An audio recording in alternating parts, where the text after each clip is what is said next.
Nah, jadi di pertemuan 5 ini, kita itu bakal ngebahas tentang financing activities. Nah, jadi, financing activities ini kan kalian udah nggak asing banget karena di AKM, di pengakun kalau kita bikin laporan arus kas itu kan ada financing activities.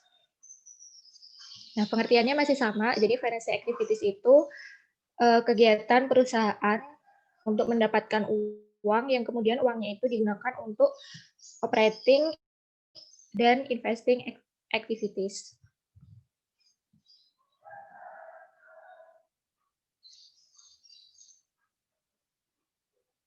Nah,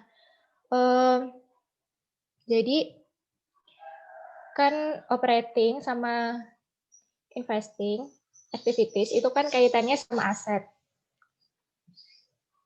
Kenapa? Karena aset itu kan digunakan untuk operasional. Kalau misal perusahaan itu nggak punya aset, berarti nanti dia nggak bisa menjalankan aktivitas operasinya.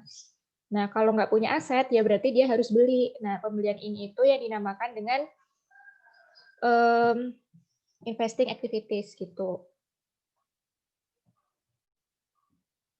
Nah, kegiatan ini, jadi kegiatan membeli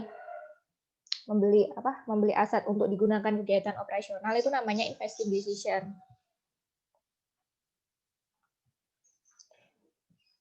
Investing decision ini tuh didanai dari mana gitu kan? Nah, investing decision ini tuh didanai dari liabilitas dan ekuitas. Oh, ini aku ngomongin garis besarnya dulu ya. Nah, dari liabilitas ekuitas tadi itu, kenapa aset itu didanai dari situ? Karena kalau kita misal ingat lagi, persamaan dasar akuntansi itu kan apa? Aset itu sama dengan liabilitas ditambah sama ekuitas kan.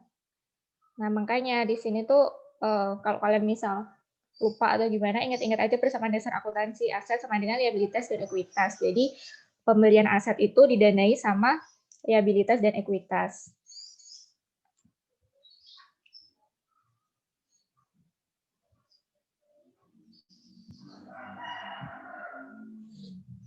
Nah, pendanaan dari liabilitas dan ekuitas ini tuh yang dinamakan sama financial structure.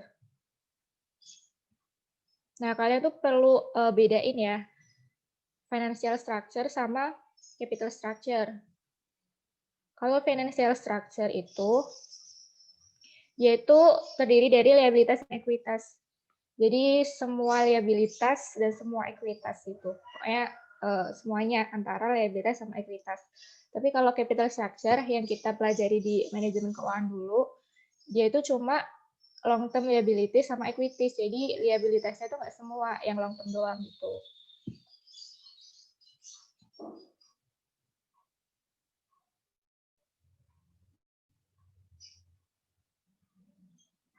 Nah, sekarang kita bahas satu-satu antara liabilitas dan ekuitas.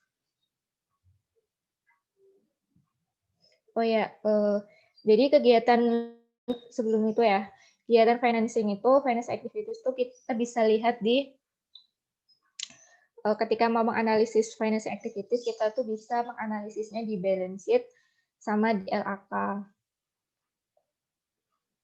Utamanya itu di balance sheet karena kalau yang finance activities itu kan kita perlu itu menganalisis liability sama equities. Nah, liability sama equities tadi itu kan adanya di balance sheet. Terus kalau yang di LAK ini kayak buat menunjang aja sih gitu. Sama apa enggak nanti. Nah, terus kita bahas satu-satu liabilities sama equities. Jadi kalau liabilities itu ini kita juga udah tahu ya. Bentar.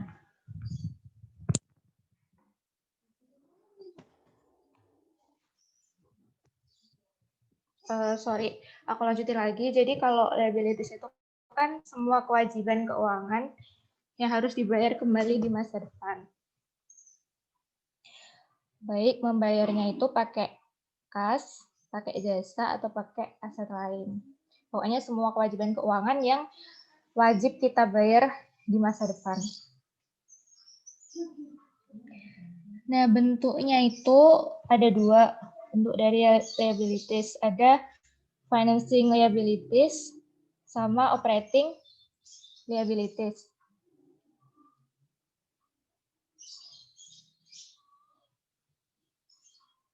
Kalau yang financial liabilities, itu tuh dia timbul dari kegiatan pembiayaan perusahaan. Contohnya itu kayak long term notes atau bonds, terus short term borrowings, leasing, tapi ini leasing yang finance lease ya. Terus ada current portion of long term liability sama interest payable. Pokoknya itu berkaitannya sama kegiatan pembiayaan. Terus kalau yang operating liabilities, itu dia timbulnya dari kegiatan operasional. Jadi kayak utang-utang yang digunakan untuk kegiatan operasional perusahaan kayak account payable. Berarti kan ini utang kalau misal dia lagi beli persediaan. Terus unearned revenue, advance payment, tax payable, fixed payable, sama other accrual atau operating expense.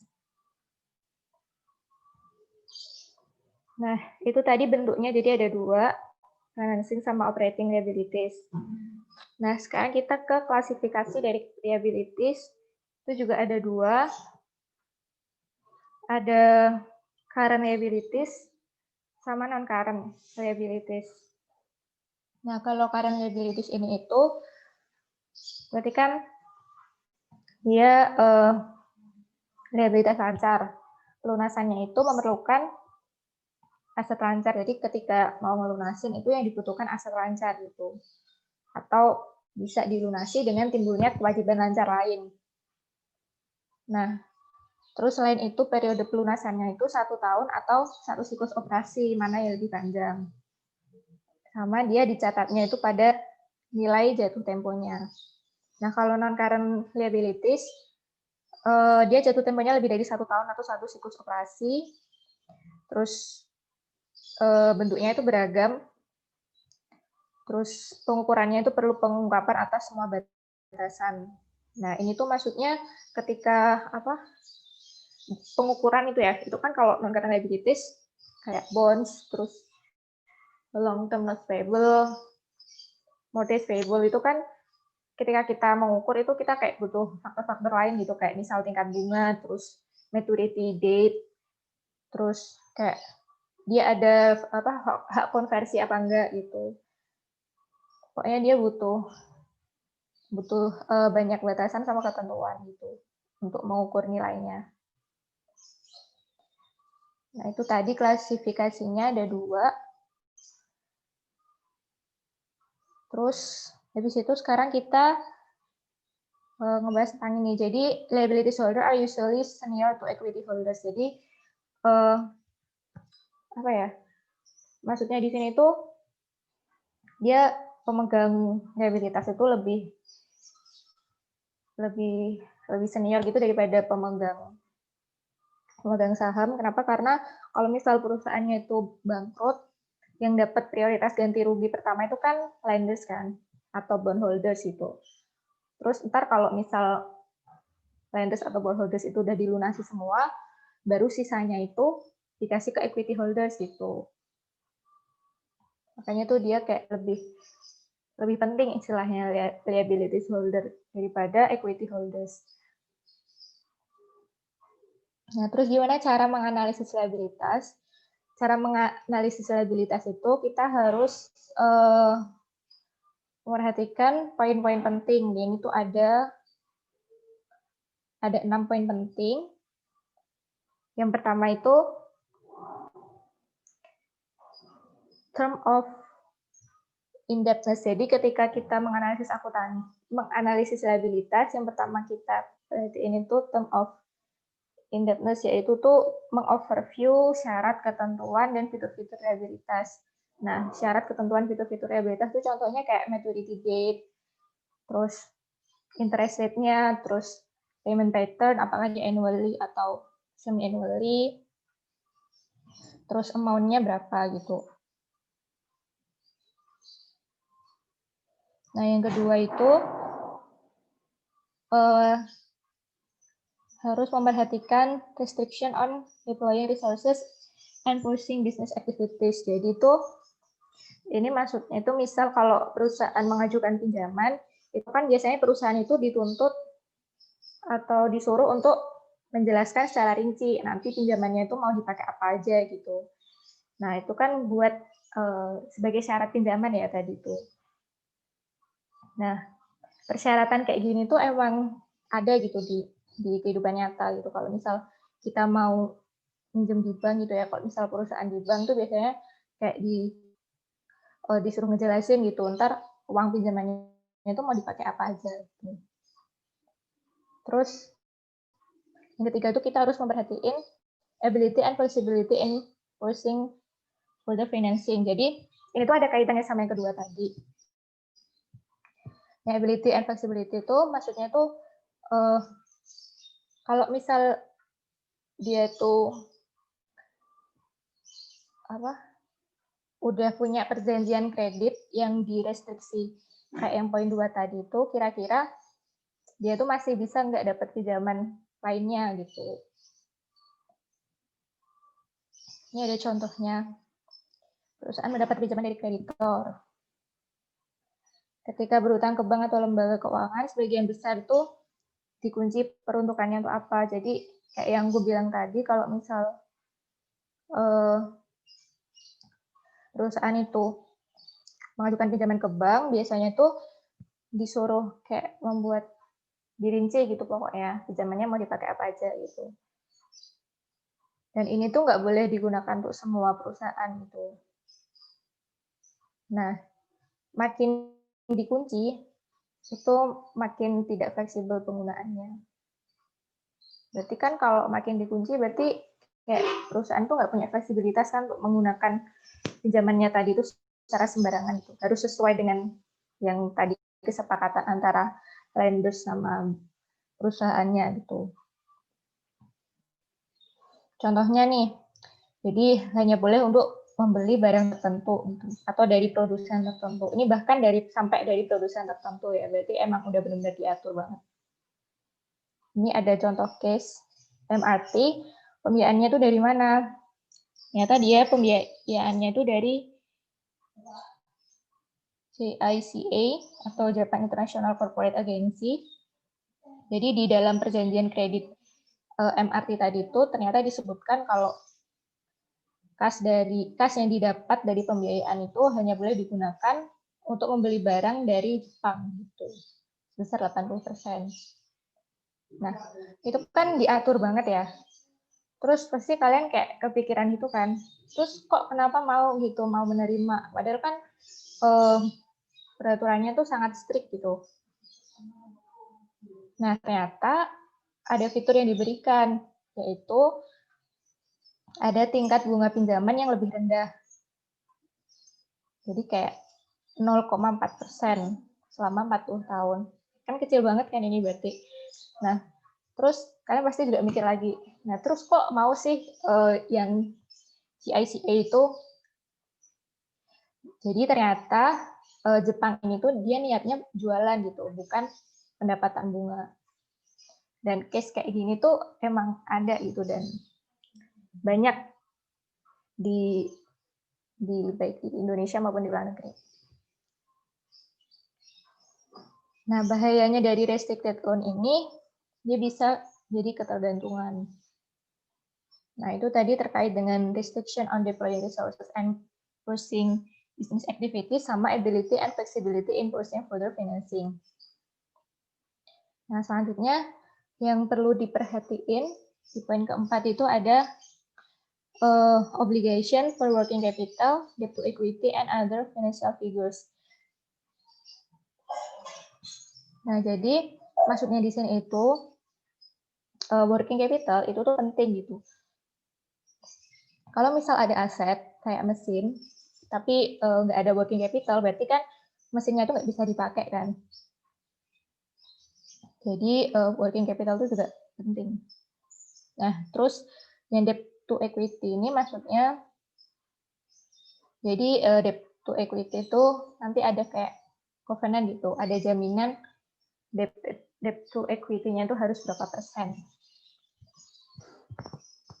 Terus yang kelima, yang perlu diperhatiin tuh dilutive conversion futures. Jadi opsi convert liabilities to equities itu dia bisa menyebabkan outstanding share atau pemegang hak suara itu makin banyak dan bervariasi. Itunya naik. Jadi maksudnya tuh kayak gini ya.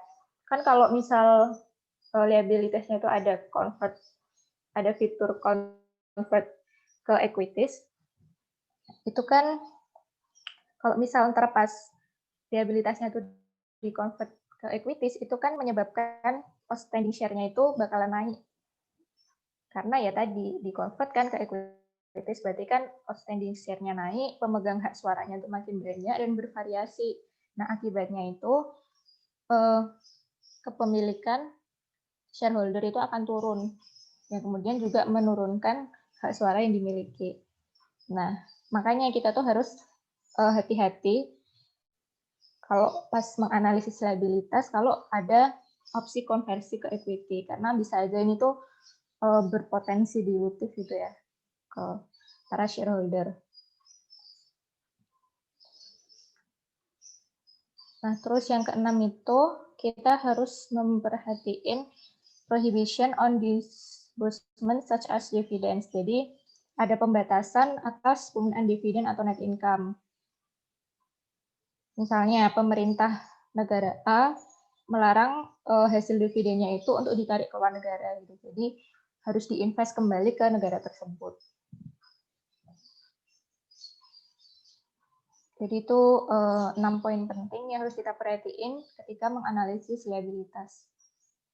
Tadi yang pertama ada term of indebtedness, terus yang kedua sama ketiga itu saling terkait, ada restriction on deploying resources and pursuing business activities, sama ability and flexibility in pursuing further financing.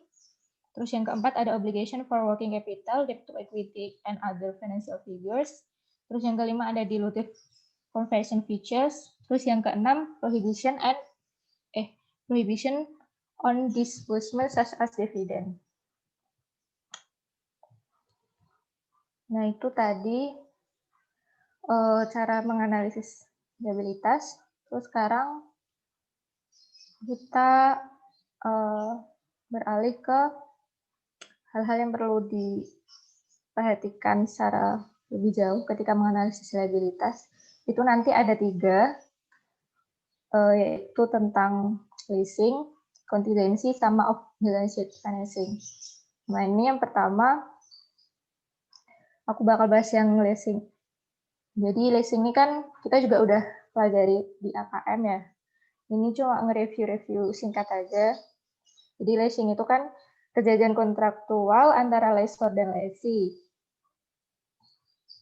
Jadi lessor itu memberikan hak kepada lessee untuk menggunakan asetnya selama masa sewa.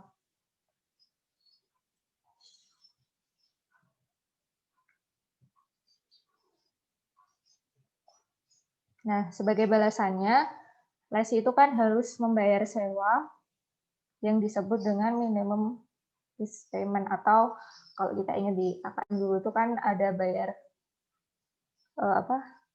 lease liability itu ya, sama bayar interestnya juga. Nah, ini ada masalah-masalah terkait leasing, yaitu yang pertama itu kontraknya bisa jadi kompleks dan bervariasi. Jadi kalau secara nyata ya, itu kontrak dari leasing itu bisa jadi lebih kompleks gitu daripada yang kayak kita pelajari di AKM. Jadi bisa aja kontraknya itu lebih bervariasi.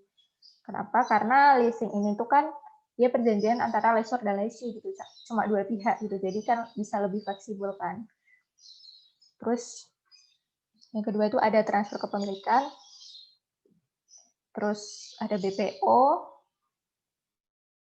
ada bargain renewal option, Jadi kontraknya bisa diperbarui apa enggak. Terus ada guaranteed unguaranteed residual value.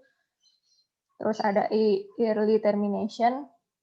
Early termination ini kayak lo misal leasingnya itu bisa berakhir sebelum jatuh tempo. Nah, terus ini juga keputusan mencatat apakah leasing itu operating atau financing.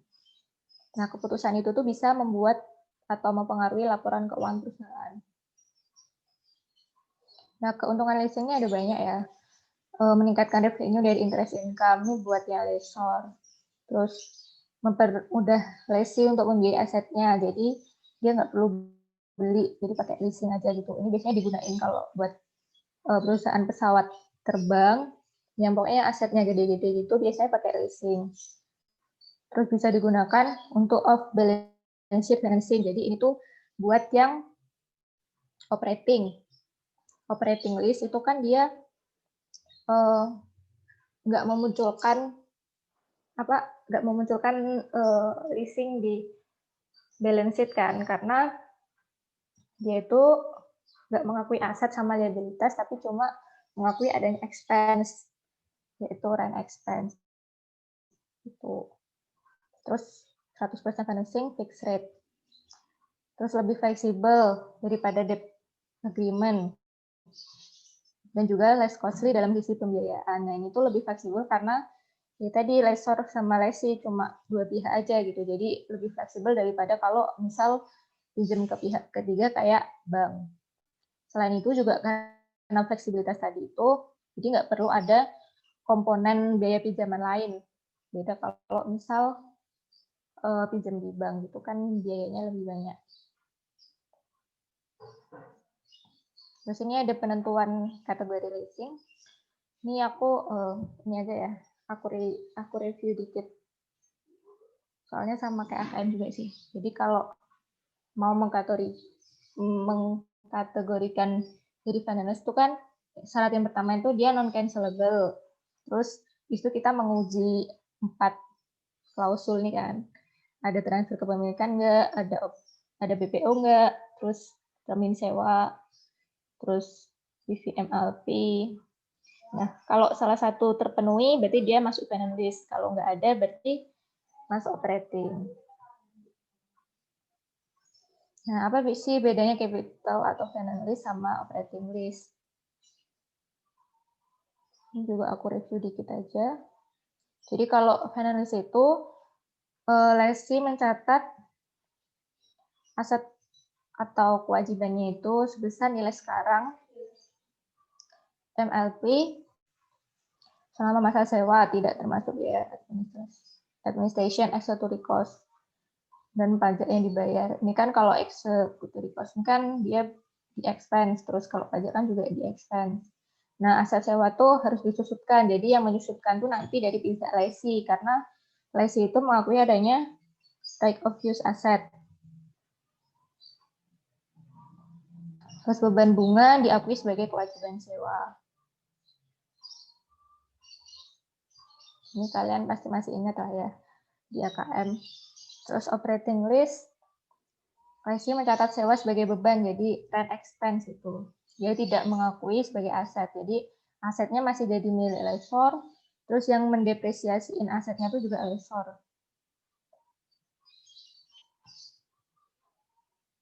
Terus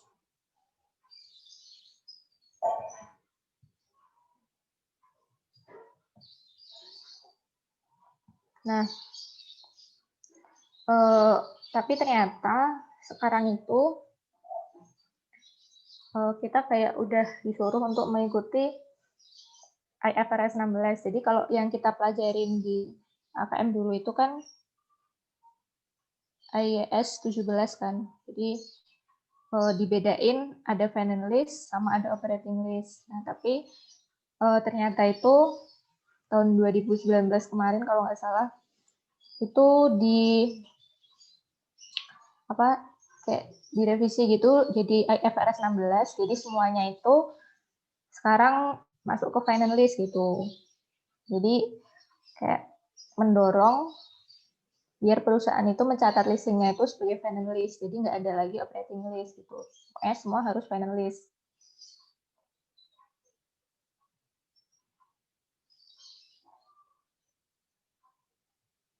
Nah, ini kan ada perbandingannya ya. Kalau financial list itu kan dia mengakui adanya aset sama liabilitas. Kalau operating list, dia nggak mengakui, jadi ada off balance sheet gitu di sini. Nah, tapi kalau di IFRS 16, semua leasing itu harus diperlakukan kayak financial list. Jadi nanti muncul aset sama liabilities. Terus juga kalau yang di profit and loss atau income statement, itu kan berarti kalau yang awalnya tadi pakai IAS 17 itu kan financial list, berarti depreciation sama interest expense. Terus kalau operating itu single expense, yang rent expense tadi. Kalau yang IFRS 16 sekarang itu semua harus diperlakukan kayak financing list, berarti nggak ada lagi operating list kan. Berarti sekarang tuh adanya depreciation sama interest, nggak ada lagi single expense.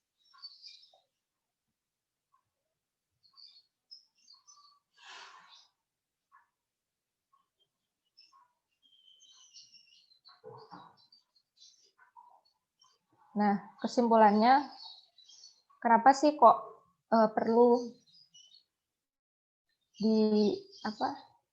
dibuat IFRS 16 gitu? Karena operating list yang tidak dicatat di neraca atau operating list yang punya fitur of balance sheet itu kan dia itu berbahaya gitu. Pasti perusahaan itu punya alasan kenapa dia pakai operating. Jadi takutnya itu kayak cuma alasannya perusahaan aja gitu, nggak mau mengakui adanya aset sama liabilitas di balance sheet. Karena bisa aja sih, maksudnya perusahaan itu leasingnya udah memenuhi kategori untuk financing list, tapi karena dia itu nggak mau mengakui adanya aset sama liabilities, jadinya dia mengakui pakai operating list. Nah, takutnya tuh kayak gitu, makanya di IFRS 16 itu pokoknya semua leasing harus diperlakukan kayak financing list, jadi nggak ada lagi off balance sheet.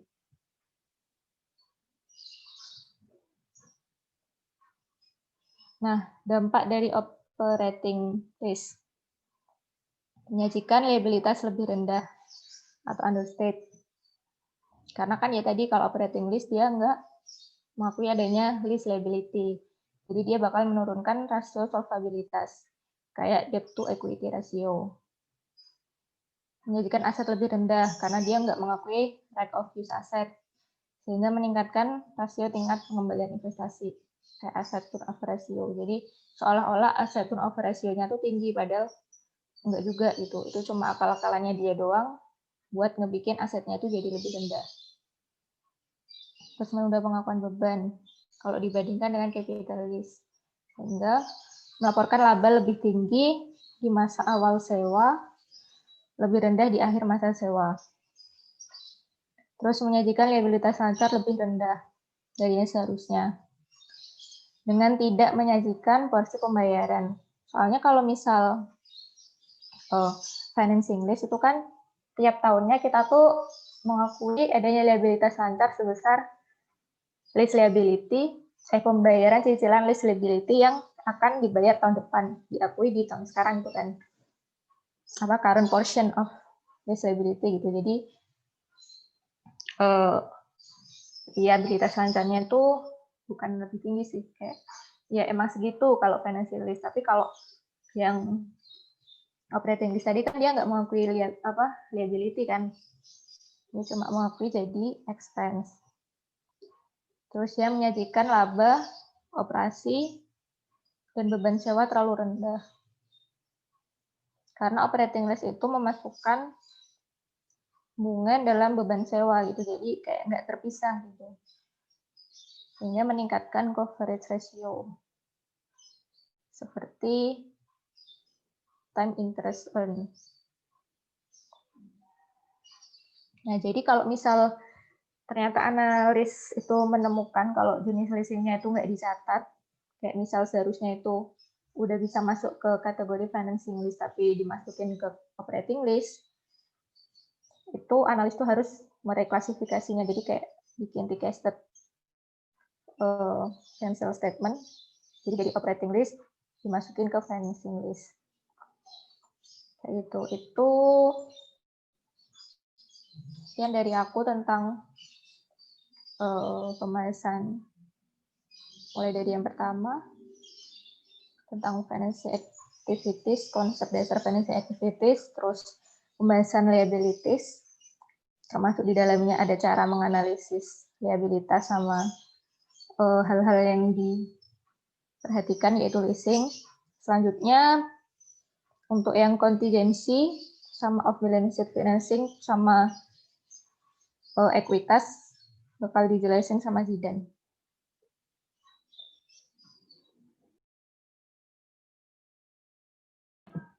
Oke, makasih Sania. Lanjut lagi ke aku sekarang. Jadi kita selanjutnya bakal melanjutin penjelasan Sania tadi buat ngabisin materi di pertemuan 5 ini. Aku basisnya juga sama. Jadi aku juga pakai materi yang sama Sania buat pencer hari ini. Jadi aku bakal bahas pakai resume dari cutting. Nanti kita bedah sama-sama.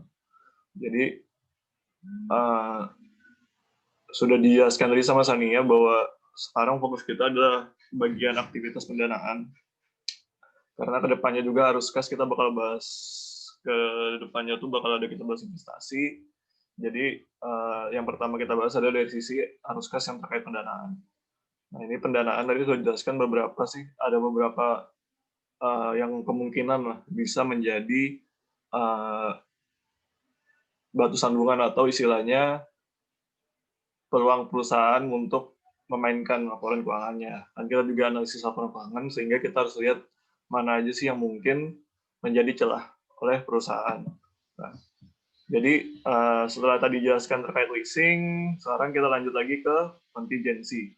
Jadi apa itu sebenarnya kontingensi?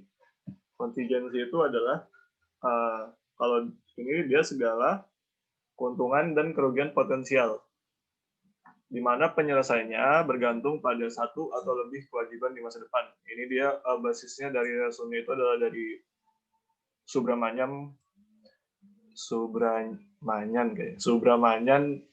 chapter 3 kalau salah. Nah, keuntungan dan kerugian potensial yang penyelesaiannya bergantung pada satu atau lebih kewajiban di masa depan. Teman-teman harus highlight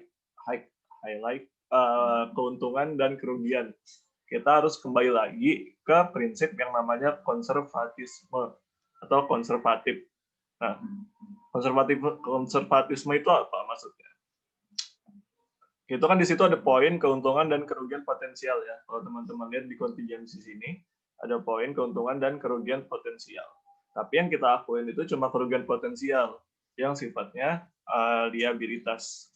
Nah, jadi nanti kita ngakuin namanya contingent liability. Tapi kenapa kita nggak ngakuin namanya contingent gain atau contingent asset? Ini berpengaruh sama namanya prinsip konservatisme, di mana kalau teman-teman ingat, prinsip konservatisme itu adalah pada saat adanya kewajiban yang peluangnya besar untuk diperoleh oleh perusahaan, maka kita harus segera mengakui. Beda halnya dengan pendapatan. Pendapatan itu nanti aja dulu diakuinya. Itu prinsipnya konservatisme. Jadi kita ngakuin dulu nih segala kewajiban, karena kalau sudah peluangnya sudah gede, kita akuin. Tapi untuk pendapatan itu nanti dulu, istilahnya nanti dulu untuk diakuinnya. Makanya kita nggak pernah lihat namanya contingent gain atau contingent asset. Kita sering lihatnya contingent liability karena memang terpengaruh oleh prinsip konservatisme itu sendiri gitu loh. Jadi itu yang mempengaruhi kenapa prinsip konservatisme itu dipakai dalam contingent liability. Nah, contingent liability itu contohnya apa aja sih? Dulu teman-teman kita pernah belajar di AKL kayaknya, lupa, di AKM terkait apa aja sih contingent liability itu. Kalau teman-teman ingat, kita pernah bahas namanya perkara hukum yang lawsuit, bahasa Inggrisnya agak belepotan. Nah, itu kan perkara hukum itu kan ada namanya kemungkinan-kemungkinan di mana perusahaan itu mungkin aja terkena tuntutan hukum. Nah, kalau teman-teman ingat, dia tuh harus ada kemungkinan gede banget atau kemungkinannya besar kalau dia memang bakal kalah, baru kita bisa ngakuin namanya contingent liability.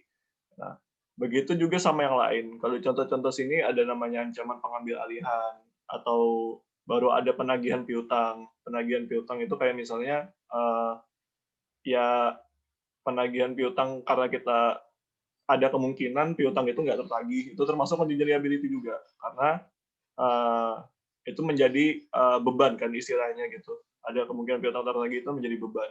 Yang paling sering kita dengar adalah terkait dengan garansi produk, di mana kita ada deferred produk, misalnya ada produk-produk yang di reject itu atau rusak, itu kita harus akuin berapa besarnya kerugian gitu loh. Kalau misalnya memang bisa dilihat, diukur, dan peluangnya gede. Nah, ini teman-teman bisa baca garansi kinerja, perhitungan pajak, segala deferred tax liability itu perhitungan pajak, risiko yang diasuransikan sendiri, sama kerugian properti akibat bencana. Ini kan segala kerugian sebenarnya belum ada wujudnya. Kerugian-kerugian yang sebenarnya masih di masa depan gitu, istilahnya masih kerugiannya itu masih belum tahu kita nih. Tapi kita sudah akuin duluan. Kenapa sih kita bisa ngakuin duluan istilahnya kerugian-kerugian ini? Ada penjelasannya. Jadi gini, kenapa contingent liabilities ini harus diakuin? Karena memang ada namanya prinsip konservatisme.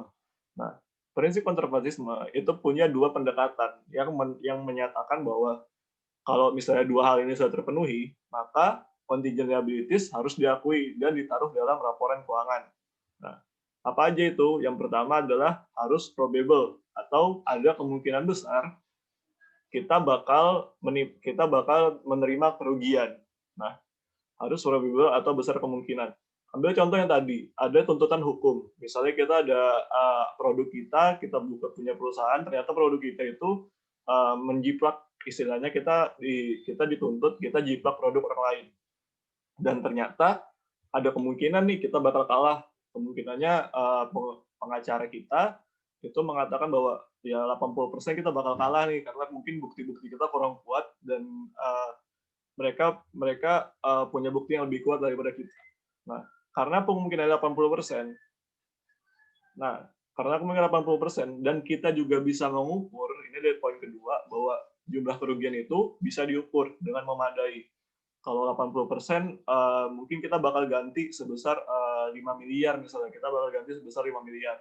Nah, karena ada ukurannya yang jelas dan nilainya juga kemungkinan besar kita bakal kalah, maka kita bakal mengakui namanya lawsuit liabilities gitu loh. Jadi dua hal ini yang menjadi patokan kita dalam menentukan contingent liabilities itu ada atau tidak. Nah, kenapa sih ini jadi bahasan di sini contingent liabilities?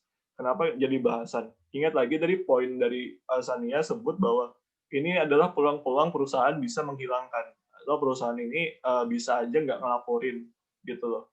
Atau kadang perusahaan malah ngelaporin gitu. Nah, karena ada dua hal ini, ada probable dan ada namanya estimable. Nah, kalau misalnya nggak terpenuhi gimana? Kalau misalnya nilainya ada, tapi kemungkinannya kecil tuh, misalnya masih 30% ya kita kalah, nggak perlu diungkapkan di laporan keuangan. Itu poinnya ya. Kalau misalnya kemungkinannya kecil, itu nggak perlu. Jadi kan ini harus dua ini harus terpenuhi.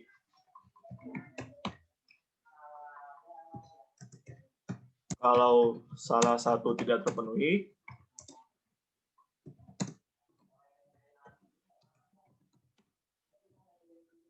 cukup diungkapkan. Cukup diungkapkan saja, nggak usah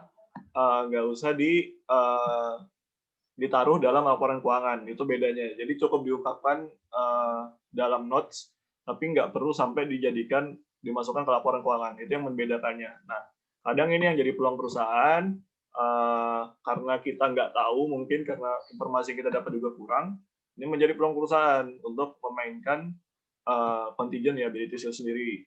Nah, ini aku lanjut.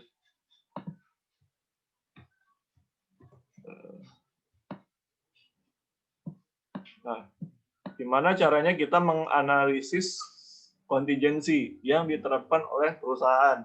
Nah, kita harus tahu bahwa kontingensi itu itu adalah estimasi manajemen, ya kan? Karena kontingensi itu kan adalah kerugian yang istilahnya belum terjadi, kerugian-kerugian yang nilainya belum ada lah istilahnya. Nah, karena nilainya belum ada, itu biasanya perusahaan manajemen itu bakal memperkirakan pengalaman masa lalu atau harapan masa depan. Itu dua hal itu yang menjadi patokan mereka. Nah, ini yang harus kita hati-hati karena kadang penilaian-penilaian ini sendiri, sorry, di suara dulu sama dia.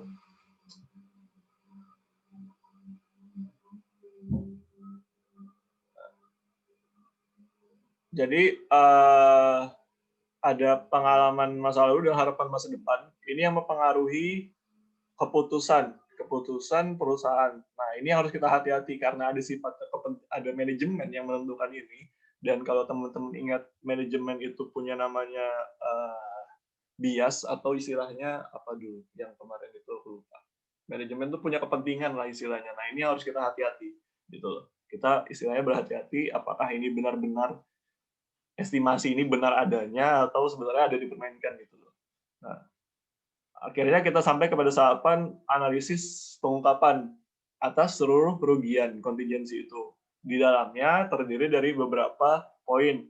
Kita harus lihat dari sisi deskripsi kewajibannya dan tingkat risikonya. Kemudian juga kita harus melihat jumlah kontingensi potensialnya berapa sih, jumlah yang bakal menjadi kerugian benar-benar itu berapa gitu. Nah, dan penilaian dari pihak lain, kan kita punya risiko, kita harus membayar nih. Nah, ada nggak sih pihak-pihak lain yang menentukan nilai tersebut? Bukan hanya dari manajemen perusahaan gitu istilahnya. Nah, nilai-nilai ini sebenarnya siapa aja sih yang menilai terkait nilai kontingensi atau kerugian tersebut? Nah, dan kalau ada sih estimasi kerugian kontingensinya, pembebanannya. Kalau misalnya memang perusahaan sudah membuat pembebanan atau istilahnya allowance-nya gitu loh istilahnya. Nah, dan kita juga kadang ada keputusan perusahaan dia menimbulkan bias kalau misalnya dia memang nggak nyatat namanya kontingensi, di mana artinya kontingen liabilities yang nggak dicatat, efek sampingnya adalah liabilitiesnya jadi underestimate. Nah, itu yang kita harus hati-hati kan, makanya ini masuk analisis istilahnya. Nah, tapi kadang kalau overestimate, kok bisa overestimate? Kan istilahnya itu adalah kerugian gitu loh. Buat apa diakuin gede-gedean di awal? Nah, kita juga harus hati-hati. Kalau overestimate, ini ada kemungkinan perusahaan itu melakukan namanya big bets, di mana kerugian-kerugian dari masa depan, kerugian-kerugian yang harus diakuin nanti 2021, 2022, tapi sudah diakuin di awal. Apa efek sampingnya kalau kerugian itu diakuin sekarang? Maka efek sampingnya adalah kerugian yang harusnya diakuin tahun 2021 itu diakuinnya 2020. Mungkin aja efek sampingnya lebih kecil kan labanya. Tapi ternyata dengan kecilnya laba di tahun 2020 itu tuh malah meningkatkan laba-laba lain di tahun 2021, 2022 dan 2023 gitu loh istilahnya. Jadi dia kayak memindahkan kerugian. Sementara kita tahu teman-teman bahwa prinsipnya adalah kalau misalnya ada loss itu harus diakuin pada saat terjadinya, istilahnya pada periode terjadinya gitu loh. Kalau kita pakai prinsip laporan keuangan, loss itu ya loss 2020 merupakan loss yang harusnya diakuin 2020 gitu loh. Kita nggak bisa ngakuin loss 2021, 2022, itu tuh di tahun 2020. Nah, itu istilahnya. Nah, jadi kita juga tetap harus berhati-hati. Kalau misalnya memang ada underestimate, oh kenapa ini contingent liabilities kita ketemu liabilitas kontingensi tapi nggak diakuin perusahaan, itu kita harus hati-hati. Tapi kita juga harus hati-hati kalau misalnya ternyata kerugian kontingensi ini kegedean nilainya karena mungkin ada istilah perusahaan melakukan big bets.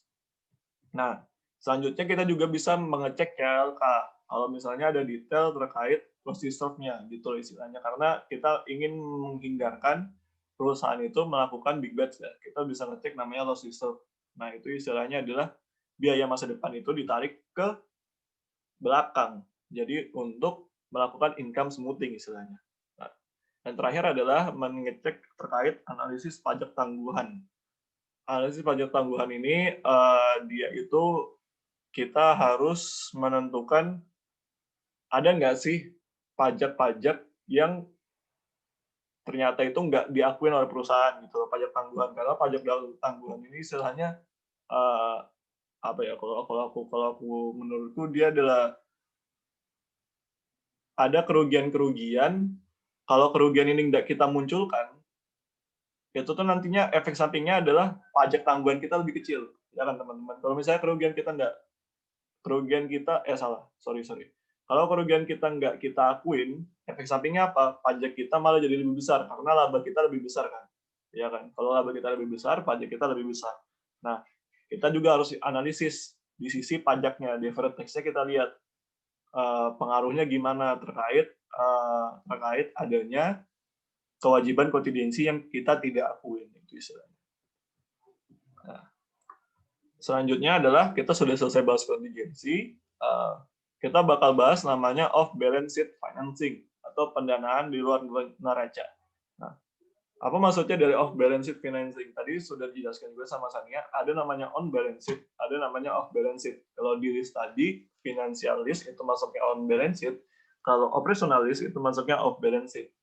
Off balance sheet adalah segala kewajiban yang sebenarnya tuh kita bisa menganggap itu sebagai kewajiban gitu.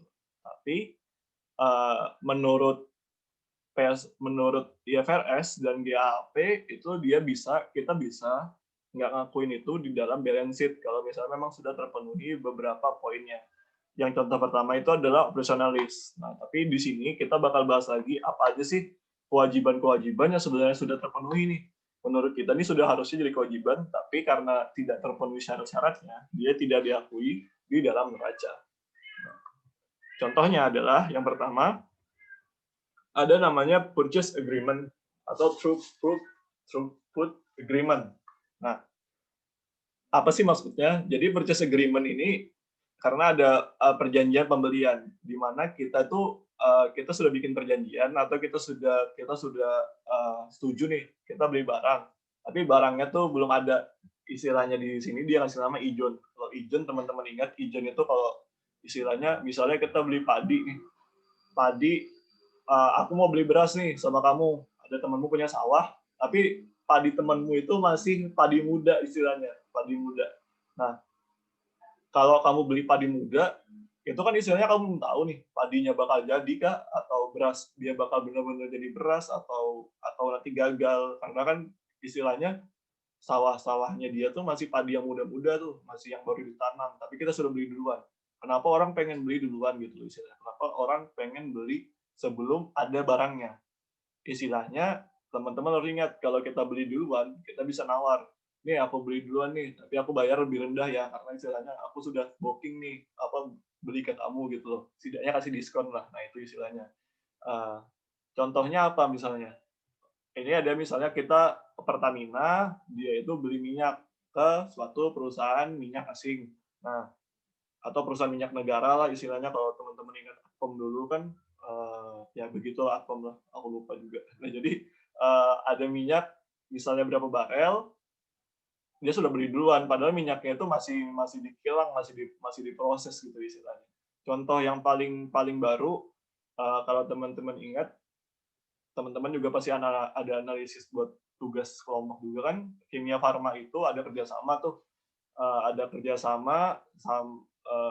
bukan kerjasama sih, pemerintah kan, karena Kimia Farma adalah BUMN, salah satu holding farmasi BUMN pemerintah, jadi dia ditunjuk oleh pemerintah untuk nanti mendistribusikan vaksin dari Arab G34 kalau nggak salah, G34 itu vaksin, padahal vaksinnya itu belum ada, istilahnya vaksinnya itu belum keluar, vaksinnya juga masih dalam tahapan ketiga kalau nggak salah, tahap ketiga. Tapi kita Indonesia sudah setuju mau beli istilahnya. Kita sudah booking duluan buat beli vaksin ini. Nah, ini contohnya adalah purchase agreement gitu. Kalau contoh di Brazil, misalnya di Brazil dia sudah setuju sama Cina. Nanti kalau misalnya kamu jual vaksin ke negaraku, kamu kasih harga $2 ya gitu. Kemarin ada beberapa perselisihan lah terkait masalah vaksin itu, kalau teman-teman ngikutin. Nah, itu istilahnya adalah purchase agreement, padahal vaksinnya belum keluar gitu, vaksinnya belum ada. Tapi nanti tolong kalau misalnya vaksinnya sudah ada nih, kasih ke aku sesuai perjanjian kita gitu loh. Itu namanya purchase agreement. Nah, ada juga namanya take or pay arrangements. Nah, take or pay arrangement ini adalah istilahnya kamu mau beli apa atau enggak gitu loh istilahnya. Jadi kayak ini aku sudah punya nih. Jadi kalau penjelasannya adalah kamu beli barang, jumlahnya sudah ditetapin nih sama si penjual. Kamu mau make nggak, kamu mau enggak, pokoknya ini aku jual segini nih jumlahnya gitu loh. Kalau jadi kita nggak bisa ngatur jumlah dari kita yang berapa yang kita beli gitu loh. Kalau kita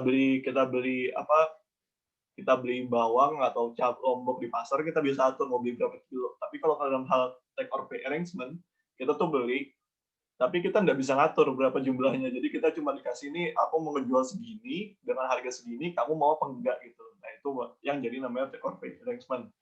Contohnya apa? PLN sama Adaro Energi. Adaro Energi itu punya sih, ada ya dulu calon wakil presiden. Nah itu jadi PLN dan Adaro ini kan swasta, penyedia listrik swasta, dan PLN adalah penyedia listrik negara.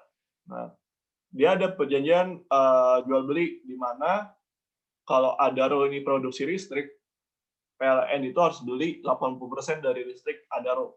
Nah, itu perjanjian. Nah, yang jadi masalah adalah ternyata 2-3 tahun lagi ekonomi Indonesia tuh turun. Efek sampingnya apa? Kalau ekonomi Indonesia turun, pabrik-pabrik bakal tutup. Padahal yang membutuhkan listrik paling banyak itu adalah industri, kan istilahnya industri banyak butuh. Dan efek sampingnya adalah demand listriknya turun. Padahal kita sudah terlanjur beli 80% listriknya oversupply istilahnya. Nah, akhirnya ada istilah namanya promo tambah daya, di mana biar nanti oversupply-nya ini bisa dikurangin lah istilahnya gitu. Nah, itu yang jadi contoh off balance sheet. Nah, off balance sheet ini bisa menyebab investor. Nah, itu istilahnya. Jadi kita nggak tahu nih, karena off balance sheet itu nggak ada di laporan keuangan, nggak ada di neraca, dan sifatnya kan perjanjian gitu loh. Sifatnya perjanjian. Kalau perjanjian, kita lihat kalau contoh pertama ada arrangement, ada lagi namanya purchase agreement, itu kan masih perjanjian dan belum ada wujudnya. Dan nggak bakal dicatat di laporan keuangan. Itu yang teman-teman harus ingat ya, karena belum ada wujudnya gitu loh, belum ada masih perjanjian, belum keluar duit juga istilahnya gitu. Nah, karena nggak dicatat, tapi kadang investor patokannya cuma pada laporan keuangan. Itu yang jadi kesalahan adalah kita cuma memperhatikan laporan keuangan, analisis laporan keuangan ya kita cuma perhatikan laporan keuangan. Kalau nggak ada di laporan keuangan ya udah kita buta istilahnya. Nah, gimana sih caranya menganalisis kalau ada namanya off balance sheet financing? Kita bisa namanya baca artikel, karena tidak ada di laporan keuangan, akhirnya kita harus cari dari sumber lain, CNBC, terus habis itu ada lagi CNBC mau Amerika yang dari internasional atau Indonesia, atau habis itu ada lagi Kompas, habis itu ada lagi detik ekonomika kalau tidak salah. Nah itu kan banyak info-info terkait perusahaan, dan itu kita bisa jadi patokan gitu loh. Nah terkait perusahaan ini misalnya kayak vaksin COVID, laporan keuangannya belum keluar tuh istilahnya, tapi kita sudah tahu nih ada beritanya. Nah itu kita bisa jadi ancang-ancang lah istilahnya. Kalau misalnya ternyata vaksinnya gagal gimana? Misalnya vaksinnya sudah sampai tahap ketiga, ternyata vaksinnya nggak jadi, itu kan jadi patokan kita gitu loh. Itu yang harus diperhatikan. Nah, juga namanya kita bisa analisis CLK terkait pembiayaan. Tapi sekali lagi, kadang karena sifatnya ini off balance sheet, kita nggak tahu kan berapa nilainya gitu loh. Jadi biasanya sih kadang-kadang, kalaupun sudah diungkapkan ya bagus, tapi kalau nggak ada ya wajar aja gitu. Adanya bias juga, karena tidak perlu mencatat kewajiban pendanaan. Karena sifatnya off balance sheet, jadi nggak perlu mencatat namanya kewajiban pendanaan. Nah, kita juga bisa nge-review kebijakan perusahaan terkait detail pembiayaannya gimana. Gitu. Itu yang terkait tentang masalah-masalah atau hal yang harus kita highlight dari sisi liabilities. Selanjutnya kita bakal bahas dari sisi equities. Nah, jadi kan tadi sudah dijelaskan sama-sama juga, aset itu didanai oleh dua sisi. Di sisi ada namanya didanai oleh kepemilikan pribadi atau didanai oleh pinjaman istilahnya. Ada liabilitas, ada ekuitas. Nah, ekuitas itu adalah klaim pemilik Itu istilahnya. Kalian pemilik atas aset bersih. Makanya kalau teman-teman kalau di AKL ada namanya istilahnya net asset. Net asset itu sama aja sama dengan equities, itu istilahnya net asset. Nah, ada beberapa prinsip terkait equities ini sendiri. Ini kita cuma mengulang-ulang aja sih dari penjelasan dulu kita pernah belajar apa aja sih keunggulan dari equities gitu. Ada yang namanya istilahnya residual claim. Sifatnya dari equities ini adalah junior. Kalau tadi teman-teman di liabilities itu sifatnya senior, kalau di equities itu sifatnya junior. Kenapa namanya junior atau senior? Ini bukan ospek, ini bukan ospek. Jadi maksudnya senior dan junior di sini adalah kalau di equities itu namanya residual claim. Residual claim itu atau jadi kalau teman-teman tahu liabilities itu kan ada namanya kupon atau bunga. Kalau dalam urutan yang siapa yang harus dibayar duluan, siapa yang harus dipenuhi haknya duluan, paling atas itu adalah pemilik utang, kreditor. Jadi segala kreditor itu adalah orang yang paling atas posisinya untuk dilunasi kewajibannya gitu loh istilahnya. Nah, makanya kalau misalnya obligasi sama saham, mana yang lebih kurang beresiko, kalau teman-teman ingat itu dulu, adalah obligasi. Karena obligasi sifatnya pembayarannya tetap, dan risikonya nggak ada gitu loh. Karena efek residual claim ini sendiri. Karena kita harus melunasi kewajiban, misalnya kita punya keuntungan 1.000.000, terus kita keuntungan itu kita kurangi sama interest expense. Interest expense adalah segala bunga yang harus kita keluarkan untuk membayar utang kan. Nah, misalnya interest expense-nya 500. Nah, bisa 500 dong untuk ekuitasnya. Nah, itu yang jadi patokan namanya residual claim. Nah, residual claim ini punya sisi untung, punya sisi rugi. Sisi untungnya apa? Kalau misalnya memang perusahaannya lagi baik, terus habis itu performanya bagus, labanya gede, ya maka dividennya bakal gede juga untuk pemilik ekuitas gitu. Tapi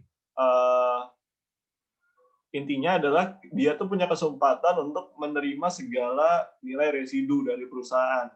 Nah, karena sifatnya liability holder itu penerimanya fix, karena kan kupon kan. Beda sama dividen. Dividen itu kan tergantung RUPS. Misalnya RUPS setuju mau bagiin berapa puluh ribu per saham. Misalnya per saham dia bagi berapa puluh ribu. Enggak sih, biasanya enggak sampai berapa puluh ribu. Paling selot lah. Satu lot dia bagi berapa puluh ribu misalnya, atau berapa ratus ribu. Nah, itu kan jadi patokan dividennya istilahnya.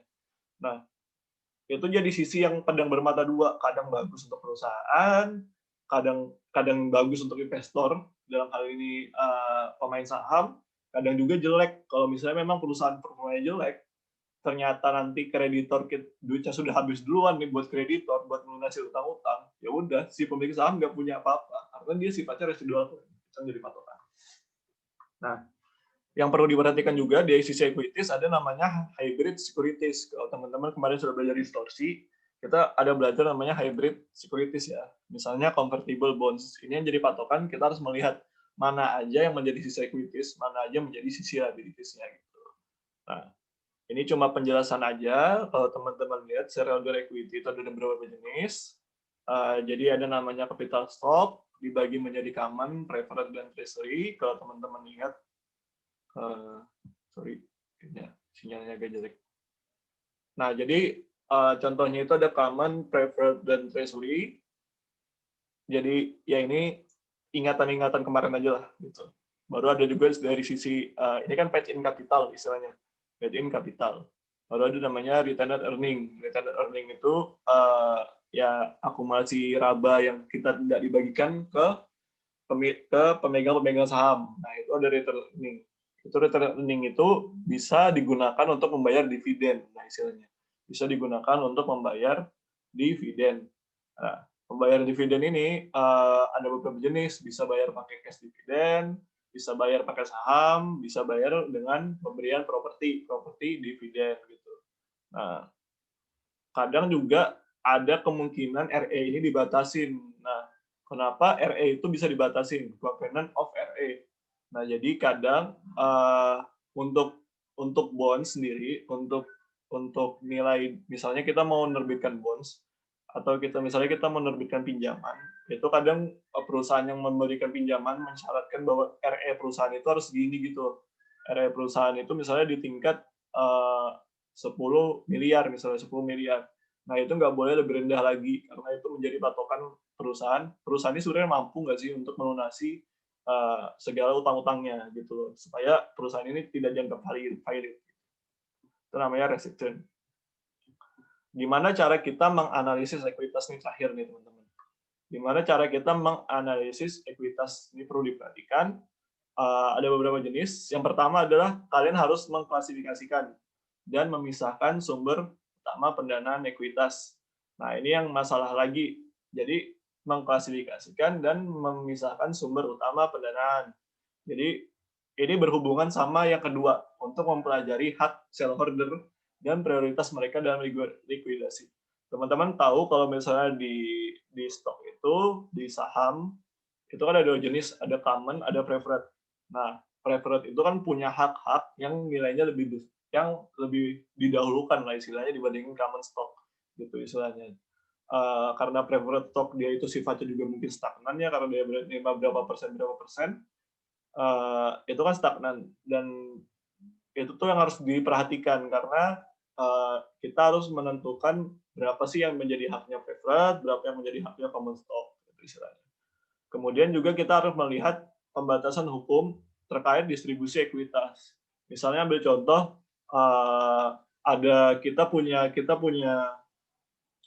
kita punya investasi saham di suatu perusahaan, misalnya di negara Singapura. Ada perusahaan di negara Singapura, terus kita investasi saham di sana, kemudian dia bagi dividen, istilahnya dia bagi dividen. Nah, ternyata di perusahaan tersebut atau di negara tersebut menerapkan kebijakan bahwa dividen yang diterima orang-orang negeri di suatu negara harus digunakan lagi atau dikelola kembali di negara tersebut. Nah, itu istilahnya. Jadi, harus diperhatikan terkait pembatasan hukum di suatu negara terkait distribusi ekuitas. Kemudian juga ada namanya penelaahan kontrak terkait distribusi RE, ini yang tadi lagi. Jadi apakah ada bonds atau peminjaman yang membatasi distribusi RE istilahnya. Jadi dividennya diakuin berapa gitu.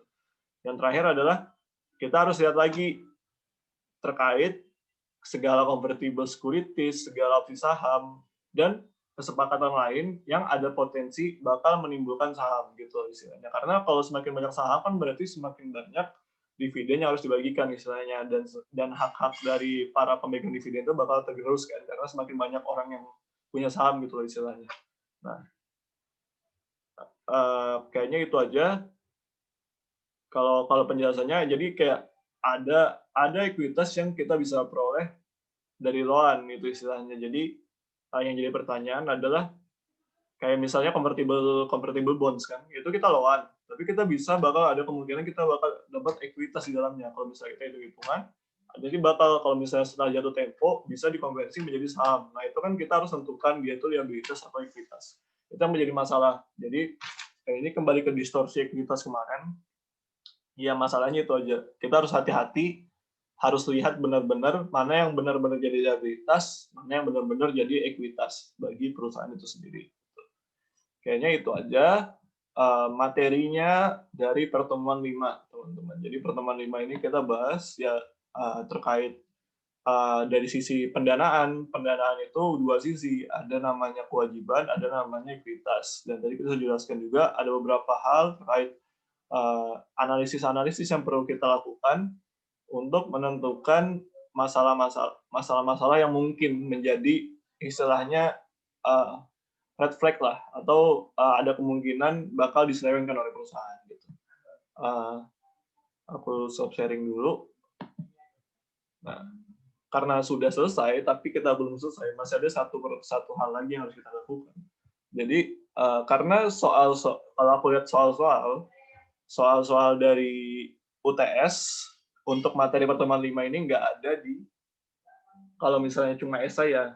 Kalau misalnya nggak diisian singkat, itu cuma ada di pilihan ganda. Jadi aku ada bikin quizzes. Teman-teman boleh buka HP-nya, kita buka bareng-bareng. Coba aku share screen dulu.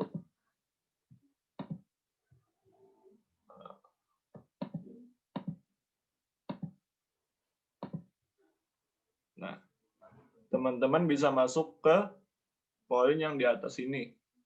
597, 5108. Di situ aku udah bikin beberapa soal yang kuambil dari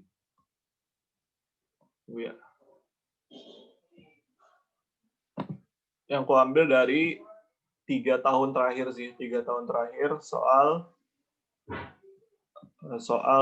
latihan, 3 tahun terakhir soal UTS pilihan ganda. Teman-teman bisa masuk ya.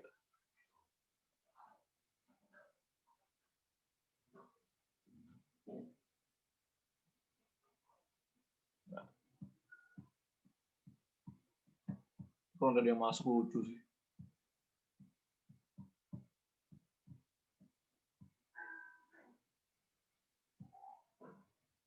Kenapa? Iya udah santai. Aku sih tadi cuma ngasih 10 soal lah, karena soalnya memang terbatas. Kalau di tahun 2000 terakhir itu cuma 2 soal.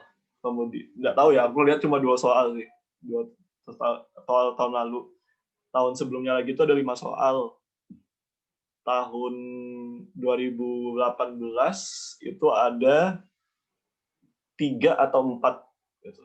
Dan semuanya di pilihan ganda sih. Ya teman-teman mungkin soalnya biar lebih seru lah, ada tantangannya lah. Udah sampai ke nama asli juga nggak apa-apa, aku santai. Buat latihan aja. Ini ada beberapa soal.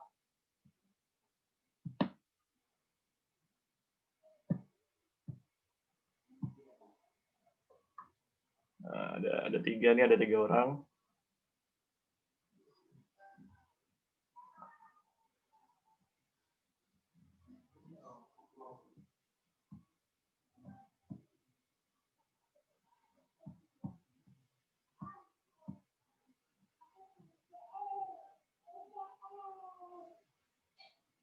Oh iya. Oke. Bukan nama asli. Ya, ini juga bukan nama asli kok. Buat aja namanya ini Muhammad Jidan. Nggak ada. Nama asliku ada lagi. Intel sebenarnya. Ada namanya ya kita kuis kali ini kita dihadiri oleh beberapa orang penting dari kampus. Jadi ada Pak Dir juga di sini. Mudah-mudahan teman-teman bisa bersemangat lah mengerjakan kuis ini gitu. Karena Pak Dir pun juga ikut untuk mengerjakan soal. Shinryu Jin nggak tahu aku nggak ikutin anime. Aku nggak tahu itu anime apa nggak, tapi namanya nama karakter, jadi aku nggak tahu. Aku taunya Kale. Kalau Kale aku ikut Story of Kale. Bagus ceritanya.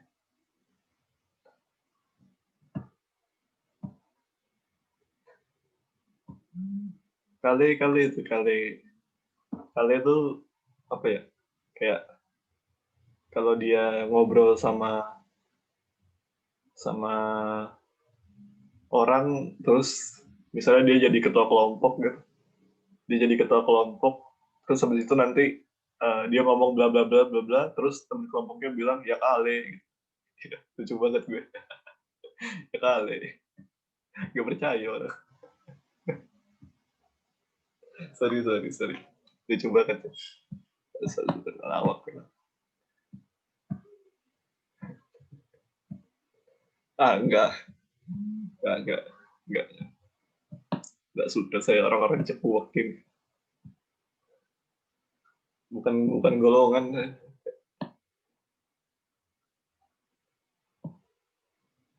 Ya teman-teman nih rame loh, ini ada 20.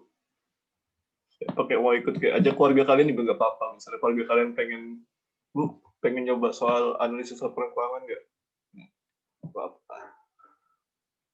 Sekali-sekali lah. Kapan lagi coba kerjain soal kuis ILK bareng teman-teman, bareng keluarga.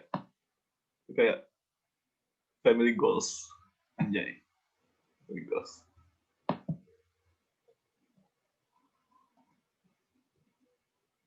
Oh, 26 ini banyak arti nih. 26 bisa absen, bisa tanggal lahir, bisa tanggal jadian, bisa juga umurnya 26 misalnya. Nggak mungkin ya umurnya 26 ya. 26 sudah tua. Calon mantu ya, benar, calon mantu. Semua orang bakal jadi mantu. Enggak. Semua orang nggak bakal jadi calon mantu, harusnya calon mayat. Kalau calon mayat itu semua orang. Bisa namanya calon mayat gitu. Jadi biar orang-orang tahu gitu. Ini kita semua calon mayat. Kalau calon mantu ya nggak ada yang tahu kan, jodoh orang gitu. Ini ada 12. Ini kalau sampai 15 baru kita mulai. Aku tunggu sampai 11.30 deh. Yang lama ya 11.30 lah. Kita tunggu teman-teman yang lain. Mungkin dia nyari HP. Sambil semangat aja dia nyari HP.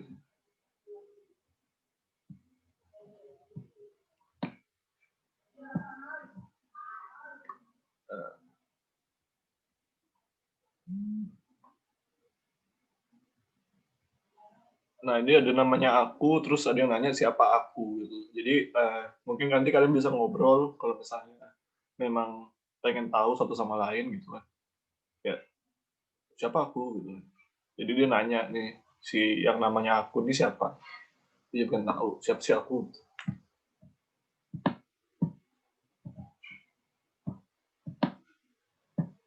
Nggak usah nih kelamaan nih, 11.25 lah kita mulai. 11.25 kita mulai. Ini ring recordnya lupa gue mati. Sorry. Salah. Sorry.